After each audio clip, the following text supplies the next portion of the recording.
செல்வாக்கு மிக்கவர்களாக இருக்காங்களோ வசதியான இருக்கவங்களோ அவங்களுக்கு தான் வந்து மோட்டார் கிடைக்கும். அப்போ அந்த மோட்டாரை உள்ளே போடுறாங்க. போட்டு இப்போ 10 பேர் தண்ணீரை இறக்கும் பொழுது என்ன நடக்குன்னா 90 பேர் கிணத்துலேருந்து தண்ணி உள்ளே வந்துடும். தண்ணீரில் வந்து 3 வகையான தண்ணீர் இருக்குது. சர்ஃபேஸ் வாட்டர்னு சொல்லக்கூடிய மேற்பரப்பு தண்ணீர், ரெண்டாவது இருக்கக்கூடிய சப்சாயில் வாட்டர் என்று சொல்லக்கூடிய அந்த மண்ணக நீர், அதற்கு அடுத்ததாக தான் நிலத்தடி நீர் சொல்லக்கூடிய அந்த கிரவுண்ட் வாட்டர். இப்போ நம்ம கிரவுண்ட் வாட்டரே பார்த்தே கிடையாது. எப்போ போர்வெல் தொழில்நுட்பம் வந்துச்சோ அப்போ தான் நம்ம கிரவுண்ட் வாட்டருக்குள்ளே போனோம். ஏன்னா அதை எடுக்கவே கூடாது. அந்த தண்ணீரானது முழுக்க முழுக்க உப்புகளும் நஞ்சுகளும் நிறைந்த தண்ணீர். அதை தான் நம்ம எடுக்கிறோம். இப்போ நீங்கள் வேடசந்தூர் இது திண்டுக்கல் பக்கம் போனீங்கன்னா அந்த தண்ணீரில் வந்து ஃப்ளோரைடு இருக்குது. ஃப்ளோரைடு நீங்கள் அந்த தண்ணீரை குடிச்சிங்கன்னா என்னாங்கன்னா பல்லு கருப்பாக மாறும். அப்புறம் நம்ம கால் வந்து இப்படி விளைஞ்சிரும், பெண்டாயிரும். இதெல்லாம் நமக்கு தெரியாது.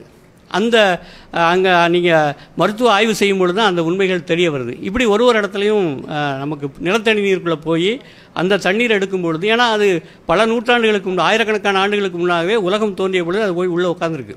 அந்த தண்ணீரை வந்து யாருக்கு பயன்படும்னா கிட்டத்தட்ட சூழலியலுக்கு சம்மந்தப்பட்ட நீர். அதை நம்ம பயன்படுத்தவே கூடாது. நம்ம எடுக்கலாம்னா மண்ணக நீர் எடுக்கலாம் அல்லது மேற்பரப்பு தண்ணீர் எடுக்கலாம்.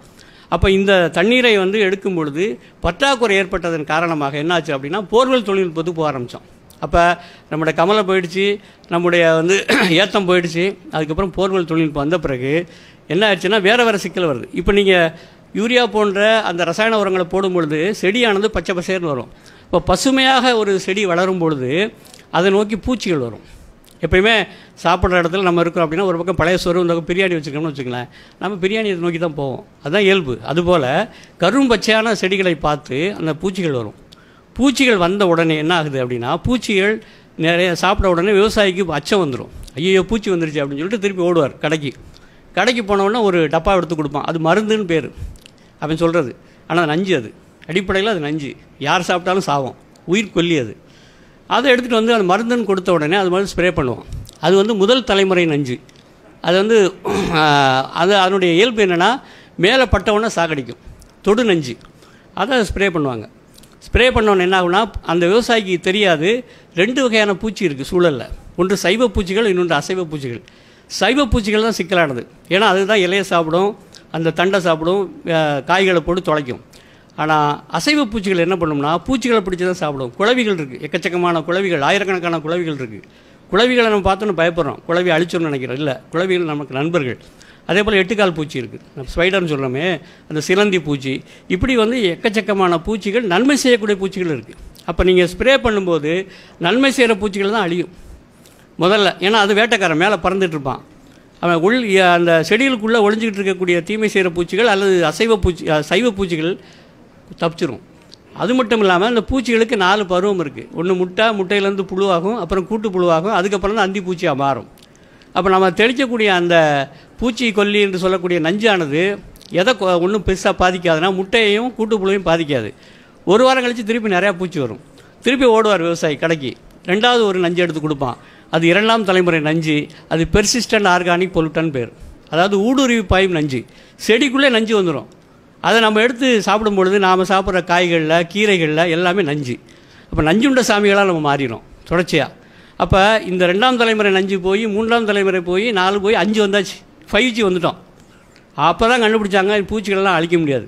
இது ஜெனிஃபர்னு ஒரு அம்மா 10-15 ஆண்டுகளுக்கு முன்னாடியே சொல்லிட்டாங்க. எப்போல்லாம் நீங்கள் ரசாயன உரம் போடுறீங்களோ அப்போ பூச்சிக்கொல்லி தெளிச்சாகணும், எப்போல்லாம் பூச்சிக்கொல்லி தெளிக்கிறீங்களோ அப்போ ரசாயன உரம் போட்டாகணும். இது ஒரு நச்சு வளையம், அதுக்குள்ளே போய் மாட்டியிருக்கோம்.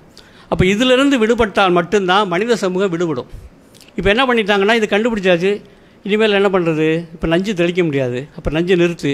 அப்போ என்ன பண்ணலாம்னா விதையிலே நஞ்சு சேர்த்துறது. அதுதான் இந்த பிடி தொழில்நுட்பம் அல்லது ஜெனட்டிக்கலி மாடிஃபைட்ஸ்ன்னு சொல்கிறாங்களே, அது வந்தாச்சு. இப்போ அதை எடுத்து பெரிய அளவுக்கு நம்ம போராட்டம் நடத்த வேண்டிய கட்டாயத்துக்கு தள்ளப்பட்டிருக்கோம். அப்போ உணவு முழுவதையுமே ஒரு சில நிறுவனங்கள் கைப்பற்றிட்டாங்க. அதுதான் நம்ம புரிஞ்சுக்க வேண்டிய செய்தி. அப்போ இந்த நிறுவனங்கள் கையில் போகும்போது ஒரு நாட்டினுடைய உணவு உற்பத்தி முறையை தீர்மானிக்கக்கூடிய ஆற்றல் பெற்றாங்க. அப்போ இதுக்கு மிகச்சிறந்த எடுத்துக்காட்டு இலங்கை தான். இலங்கைக்குள்ளே போனீங்கன்னா நான் சென்ற வாரம் போயிருந்தேன். ஒரு 15 நாட்களுக்கு முன்னாடி அவங்க அந்த ஒரு பயிற்சி கொடுக்குறாங்க அந்த விவசாயிகளுக்கு தற்சார்பு வேளாண்மை எப்படி பண்ணணுன்றது. அவங்க பார்த்தீங்கன்னா ஒரு தேநீர் 200 ரூபாய்க்கு விற்கிறான். ஒரு கிலோ அரிசி வந்து அங்கே 290 ரூபா 300 ரூபா போகுது. மிகப்பெரிய கொடுமை. இன்னொன்று பார்த்தீங்கன்னா பெரிய வேடிக்கை, இப்போ ராமநாதபுரத்தில் 600லேருந்து 700 மில்லிமீட்டர் தான் மழை, ஆனால் இலங்கையில் வந்து 3000 மில்லிமீட்டர் மழை கிடைக்குது.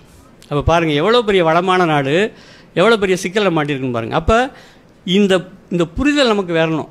இந்த புரிதல் இல்லை, நம்முடைய விதைகள், நம்முடைய உரம், நம்முடைய தொழில்நுட்பம் நம்மகிட்டே இருக்கணும். அதை விட்டுட்டு வெளியே போச்சுன்னா மிகப்பெரிய சிக்கல் வரும். அதனால தான் நம்ம சொல்கிறோம். இது அப்படி பார்த்தீங்கன்னா கூட நம்முடைய முறை என்பது, வேளாண்மை முறை என்பது உலகத்துக்கே மிக சிறந்த முறை.